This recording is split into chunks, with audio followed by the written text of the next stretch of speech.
La réforme du RSA, tu en as sans doute entendu parler ces derniers temps. À partir de 2025, les gens qui sont au RSA seront automatiquement inscrits au site de France Travail, qui s'appelait avant Pôle Emploi. Et à terme, l'idée, c'est que tous les gens qui touchent le RSA doivent rendre des comptes potentiellement et consacrer un certain temps par semaine à du travail, notamment bénévole. Alors quand j'ai entendu ça, cette réforme qui vient encore d'en haut, qui est décidée au niveau de l'État central et qui peut-être déplaît à certains, je me suis demandé, tiens, comment ça fonctionne en Suisse?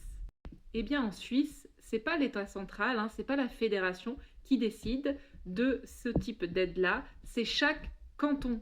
C'est-à-dire que dans chaque petit ensemble de communes, eh bien, les règles peuvent être différentes parce que justement, la situation des gens selon les territoires, elle n'est pas la même. Et en fait, ça paraît logique parce que en France, par exemple, les gens qui vivent dans des villages ruraux isolés qui sont au RSA, ils sont pas du tout dans la même situation que les gens qui vivent, par exemple, à Bordeaux, à Paris, dans les grandes villes. Et c'est là où, encore une fois, notre système français, il est mal fait parce que c'est l'État central, en gros, qui décide de tout. Et derrière, les territoires, ils ont très peu de marge de manœuvre. Les citoyens, ils ont très peu de marge de manœuvre. C'est pour ça qu'on a créé Solutions démocratiques pour s'inspirer des pays qui fonctionnent mieux que le nôtre sur le plan démocratique, sur le plan de l'organisation de leur système politique.